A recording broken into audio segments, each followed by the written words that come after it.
تشریح میں کئی مواقع پہ کر چکا ہوں کہ اسلام مذہب نہیں بلکہ دین. مذہب میں اور دین میں فرق ہے. نمازیں پڑھو، روزے رکھو، حج کرو، زکوٰۃ دو، یہ مذہب ہے. لیکن اپنے معاشرتی فیصلے اسلام کے قانون سے کرو، یہ دین ہے. ساری زندگی اللہ کے حکموں کے مطابق گزر رہی ہو، عبادات بھی، اعتقادات بھی، معاملات بھی، ہر کہیں اللہ کا حکم نافذ ہو، یہ دین ہے. آج اس دور کے یزید کو مذہب سے کوئی نقصان نہیں، کوئی دشمنی نہیں. وہ کہتا ہے مذہب چلاؤ، اسلام کو دین نہ بناؤ. اسلام کا قانون نہیں نافذ ہوگا. نمازیں پڑھو، روزے رکھو، اس سے ہمیں کوئی نقصان نہیں. قانون ہمارا ہوگا، قانون لبرل ہوگا، قانون اسلامی نہیں ہوگا. تو امام عالی مقام نے جو اس وقت آواز بلند فرمائی ہے، اس کے دو بڑے مقاصد تھے. ایک تو شخصی سطح پر، انفرادی سطح پر کہ بندوں کا تعلق رب سے جڑا رہے، اور دوسرا اجتماعی سطح پر کہ اسلامی نظام قائم رہے. اسلام کا تصور مذہب کے طور پہ نہ ہو بلکہ اسلام دین کے طور پہ پہچانا جائے.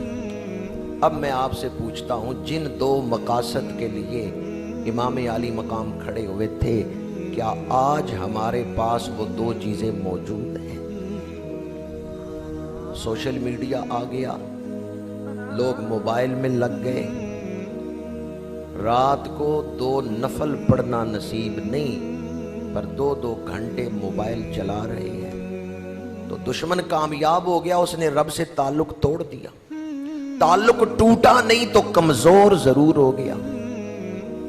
آج کا نوجوان اپنے رب سے کتنا تعلق رکھتا ہے؟ امام عالی مقام میدان کربلا میں گئے کہ بندوں کا تعلق رب سے نہ ٹوٹے. اور آج دشمن متحرک ہے، وہ ایسی چیزیں ایجاد کر رہے کہ مسلمان فجر کو نہ اٹھ سکیں، مسلمان فجر کی نماز نہ پڑھ سکیں. ان کی راتیں، آئندہ جو ہماری قوم ہے وہ آج کے جو جوان ہیں وہی قوم ہے نا. ہم نے ہمیشہ تو نہیں دنیا میں بیٹھے رہنا. تو آئندہ جو قوم بنے گی اس کا رب سے کیا تعلق ہے؟ وہ تو موبائل میں کھو گئے. تو اس مقام پہ دشمن تو کامیاب ہو گیا، دور حاضر کا یزید تو کامیاب ہو گیا.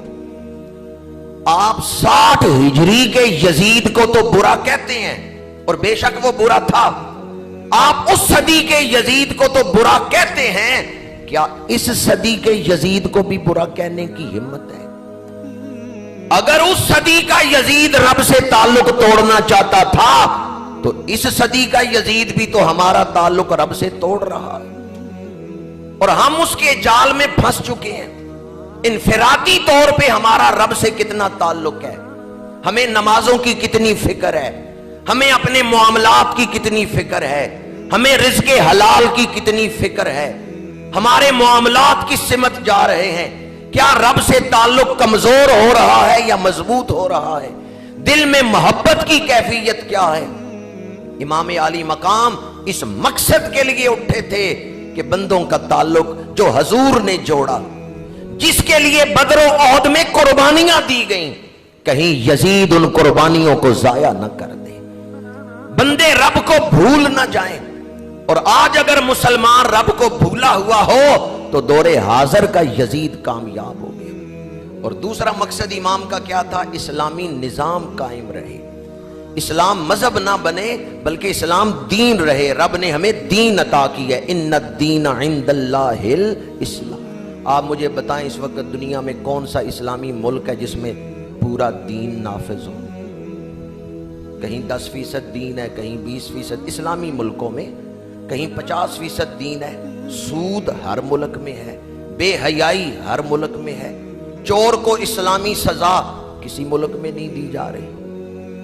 تو امام عالی مقام جس مقصد کے لیے کربلا میں اٹھے تھے اس کی طرف بھی دھیان ہے، یا صرف ایک پہلو پر ہی کہ ظلم ہوا ہے، اس میں کوئی شک نہیں ظلم ہوا ہے، اور امام علی مقام ہمارے آقا ہیں، ہمارے محبوب ہیں، ہمارے امام ہیں، اور ان کی محبت ہمارا ایمان ہے۔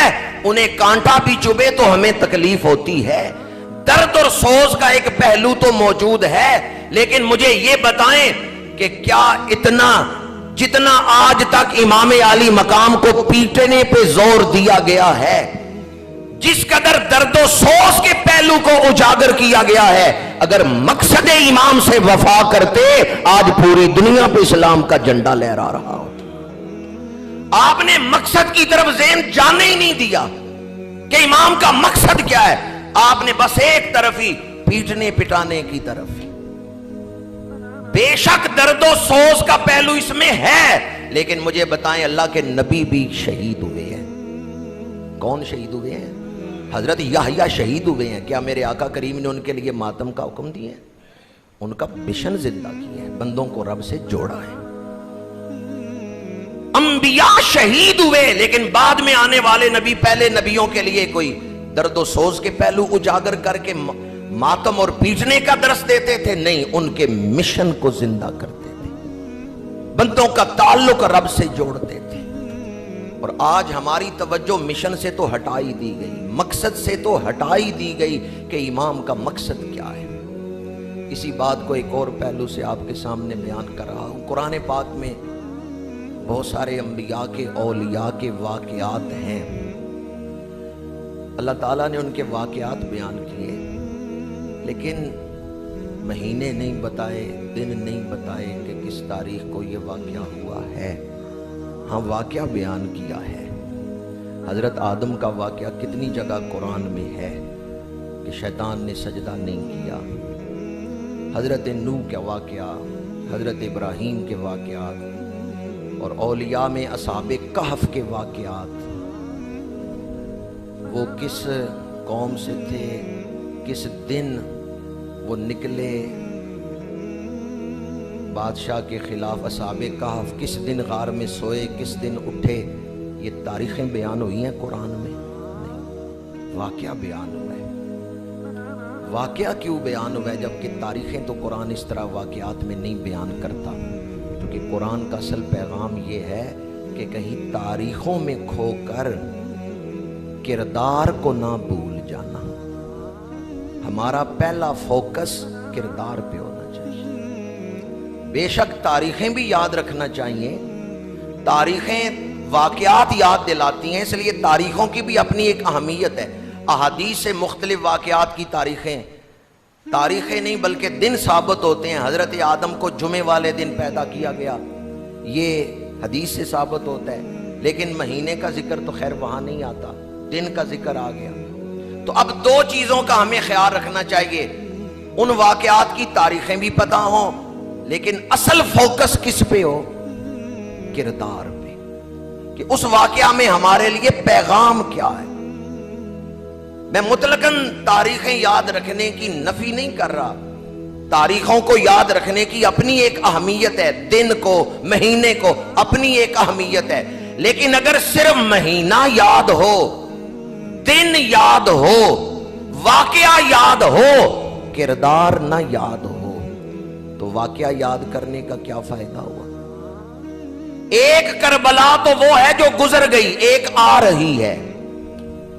اگلے سالوں میں اسلام کے ساتھ جو سلوک ہو رہا ہے، اگر آپ پچھلے دور کی کربلا کو تو یاد رکھیں، اور آنے والے دور میں اسلام کے ساتھ جو سلوک ہونے والا ہے اس کے لیے اپنا کردار ادا نہ کریں کہ اسلام کو بچانا ہے، تو کیا روح حسین خوش ہوگی؟ سمجھ رہے ہیں میں کیا عرض کر رہا ہوں؟ امام حسین کو خوش رکھنا ہے تو اس کربلا کو بھی یاد رکھو جو 60 ہجری میں ہوئی، اور آنے والے دور میں اسلام کے لیے بھی اپنے آپ کو تیار رکھو۔ یہ بات تو آپ اکثر سنتے ہیں، ہمارا عقیدہ ہے، قرآن نے بیان کیا ہے، شہید زندہ ہے۔ یہ صرف آپ کے عقیدے تک کی ہے یا آپ کے اندر بھی یہ چیز ہے؟